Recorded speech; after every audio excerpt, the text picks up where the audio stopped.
Hello दोस्तों, नमस्कार। कैसे हैं आप सभी? आशा करता हूँ आप लोग बहुत अच्छे होंगे। तो वंस अगेन नई वीडियो में आप सभी का स्वागत है healthy wise and dry channel में। तो आज एक जो टॉपिक मैं लेकर के आया हूँ, जो कि है बहुत इम्पोर्टेंट डिस्कशन है, जिसको आप सभी ने सुना होगा, एनीमिया। एनीमिया क्या होता है? ठीक है, तो एनीमिया क्या होता है? बेसिकली बॉडी के अंदर हीमोग्लोबिन की मात्रा कम हो जाती है, यानी खून की कमी हो जाती है, वो एनीमिया कहा जाता है। ठीक है, तो बस अभी आगे हम एनीमिया क्यों होता है, कैसे होता है, इसके बारे में चर्चा करने वाले हैं। और ये बहुत इम्पोर्टेंट टॉपिक है। ये हेल्थ को तंदुरुस्त बनाए रखने, यानी स्वास्थ्य को अच्छा स्वस्थ बनाए रखने के लिए ये अति आवश्यक घटक है। और ये सभी में एक जो सामान्य स्तर होता है वो होना चाहिए।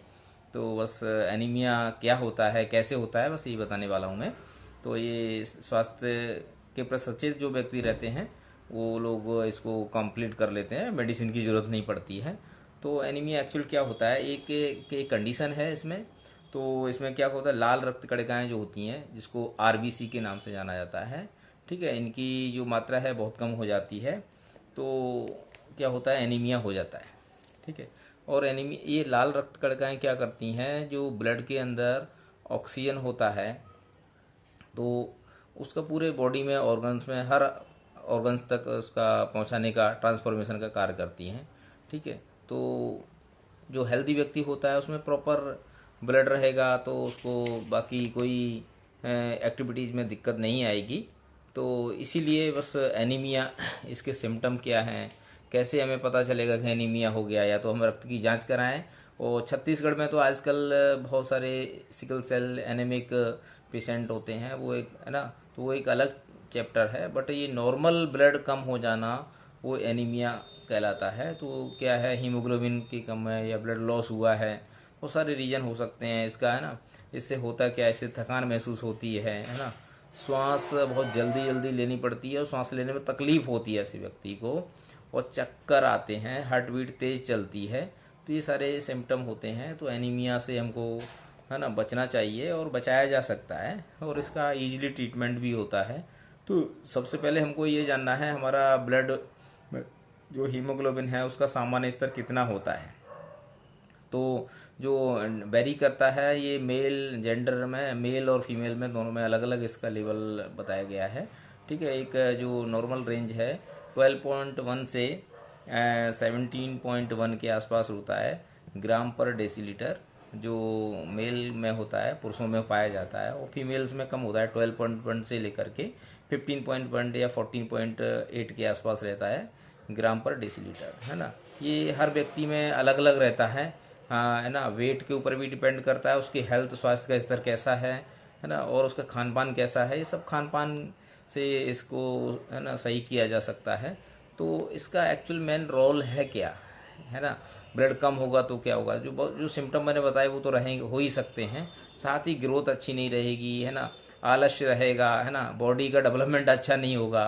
तो एक ब्लड एक मेन घटक है, मुख्य कंपोनेंट है, जो बॉडी में समस्त एक्टिविटीज़ में जो रन करने के लिए।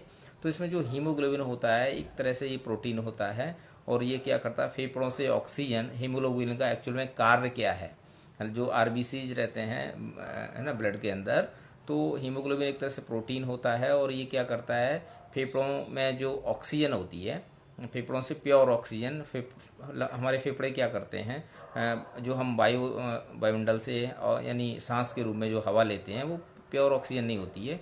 फेफड़ों में फिल्टर हो करके एक तरह से ऑक्सीजन हम एब्जॉर्ब कर लेते हैं और कार्बन डाइऑक्साइड को बाहर निकाल देते हैं। तो हीमोग्लोबिन की मात्रा जब सही होगी तो हीमोग्लोबिन जो प्रोटीन होता है, बॉडी के प्रत्येक पार्ट में, हर अंग में वो ऑक्सीजन पहुंचाने का कार्य करते हैं।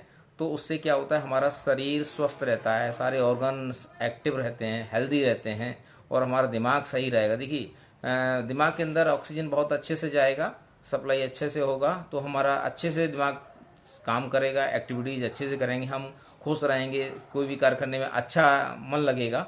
तो ये सब चीज़ें हैं, ये एक बेसिक चीज़ें हैं, ये बहुत ज़रूरी हैं, इनका बहुत अहम रोल होता है। तो इसका ट्रीटमेंट क्या है, कैसे, पहले तो इसको डायग्नोसिस किया जाए डॉक्टर की सलाह से, है ना। जो जांचें कराए है ना, जो सीबीसी होता है, सीबीसी एक जांच करवा लीजिए, उससे पता चल जाएगा। कंप्लीट ब्लड काउंट्स करके होता है, उसमें हीमोग्लोबिन का स्तर पता चल जाए। कम है तो आप हेल्दी डाइट लीजिए, उससे रिकवर हो जाता है। और जिनमें कंटिन्यू कमी है, इसमें कुछ रोग हो गया किसी व्यक्ति को, तो अपना दवा लें, ट्रीटमेंट लें डॉक्टर की सलाह से, ठीक है, इसमें हो जाए। इसके आयरन सिम्टम डाइट लें, अगर आयरन की कमी से अगर ये ब्लड लॉस हो रहा है। विटामिन बी ले सकते हैं, विटामिन बी कॉम्प्लेक्स लेंगे। विटामिन की अगर लॉस ऑफ विटामिन है, विटामिन बी रिच डाइट लेंगे। विटामिन का मैंने पिछले वीडियो में बहुत सारा विटामिन ए, विटामिन बी, जितने भी विटामिन हैं सभी का क्लासिफिकेशन के सहित उनके सब टाइप्स और कहाँ कहाँ पाया जाएगा, ये सब मैं चर्चा कर चुका हूँ। तो इसमें हीमोग्लोबिन के लिए विटामिन बी जो है अति आवश्यक है, बहुत महत्वपूर्ण है। और साथ ही साथ जिनका ब्लड ज़्यादा ही लॉस हो गया, उनको ब्लड ट्रांसफ्यूजन की तरफ जाना पड़ सकता है। तो अपना ब्लड आप किसी को भी वैसे क्या करना चाहिए, अपना ब्लड चेक करवा, ब्लड ग्रुप तो एटलीस्ट चेक करवा लें, ताकि उसको पता रहे इमरजेंसी में कभी काम आता है। और ये प्रत्येक को चेक करवा के रख लेना चाहिए, कहीं नोट कर लेना चाहिए उसको, ठीक है। और क्या है, वैरायटी ऑफ फूड है ना, उसमें क्या है, जैसे मिक्स वेज जिसको बोलते हैं, इसमें हरी सब्जियां सभी शामिल करें, दालें शामिल करें, है ना, दूध है ना, प्रोटीन्स है, ये सारी चीज़ें जो हेल्दी डाइट होती है, स्वस्थ होने को जो लेना चाहिए, ये सब इनको जो है ना इससे पीड़ित हैं वो लोग इसको ज़रूर लें और डॉक्टर की सलाह लें, ठीक है। तो एनीमिया क्या है, एक बेसिक चीज़ नहीं है, ये शरीर की समस्त प्रक्रियाओं को शरीर को स्वस्थ रखने के लिए ये सब आवश्यक घटक है। और जो हीमोग्लोबिन का जो स्तर अगर कम हो जाएगा तो समझ लीजिए बॉडी में थकान रहेगी, कोई न कोई बीमारी जल्दी हो जाएगी, इम्यूनिटी कम हो जाएगी, ये सब चीज़ें, कोई भी कार्य करने में दिलचस्पी नहीं रहेगी, है ना। तो इसको पूरा मेंटेन किया जा सकता है ऐसे। इसमें आयरन रिच डाइट है, जैसे पालक आप लीजिए, केला लीजिए, ठीक है, इसमें आयरन ज़्यादा पाया जाता है। आयरन की गोलियां भी, दवाइयाँ भी, सिरप्स मिल जाते हैं विटामिन बी कॉम्प्लेक्स का। ये सब चीज़ लेने से क्या होगा, ये धीरे धीरे रिकवर हो जाएगा। और हेल्दी डाइट लीजिए, तो इससे क्या है, ये रिकवर होगा। जब ये चीज़ सही रहेगी, बॉडी में सारी चीज़ें कंप्लीट रहेगा, तो मेटाबॉलिज्म अच्छा रहेगा, सारी एक्टिविटीज़ अच्छे से होंगी, हैं, ब्रेन हेल्दी रहेगा। जब ब्रेन स्वस्थ है तो मानसिक रोग भी कम होगा। कभी कभी क्या होता है, ब्रेन में ऑक्सीजन कम पहुंच रही है, हम वीकनेस खुद ही लग रहे हैं, तो हमारा दिमाग चिड़चिड़ा रहेगा, मन में उल्टे सीधे विकार भी आ सकते हैं। तो बस इन चीज़ों से बचने के लिए हम नॉर्मल एक जो प्रक्रिया है वो हम बताने की कोशिश कर रहे हैं इस वीडियो के माध्यम से। और आप सभी से आशा करते हैं अगर ये सब हमारा संदेश अच्छा लगता है तो आप दूसरों तक पहुंचाइए, लोगों का भला होगा, है ना। तो ज़रूरी नहीं हर चीज़ का ट्रीटमेंट हम डॉक्टर से ही लें, कुछ हम अपने स्वास्थ्य के प्रति अवेयर रह के बहुत सारी चीज़ों की बचत कर सकते हैं। तो हमें अपने स्वास्थ्य को, है ना, अच्छा बनाए रखने के लिए हमें प्रॉपर जानकारी होना चाहिए, अपना प्रॉपर डाइट लीजिए। डाइट के बारे में सब जानते, लेकिन कभी कभी हम लोग अनदेखा कर देते हैं, तो इसलिए ये सब चीज़ों की कमियां हो जाती हैं। तो ऐसा कोई विशेष प्रॉब्लम नहीं है, आप इसको अच्छे से जानें और उसका सही से सही हेल्दी डाइट लें। और अगर कुछ चीज़ को रोग है, कुछ प्रॉब्लम है, अपने डॉक्टर से सलाह ज़रूर लें, दवाइयाँ लें और अपना ख्याल रखें, स्वस्थ रहें, ठीक है। हमारा वीडियो अंत तक वीडियो में अंत तक बने रहने के लिए आप सभी का बहुत बहुत शुक्रिया। और हमारे ये विचार अच्छे लग रहे हैं, आप ज़रूर लोगों में शेयर करिए, तक लोगों को भला होगा और हमें अच्छा लगेगा। धन्यवाद, बाय बाय।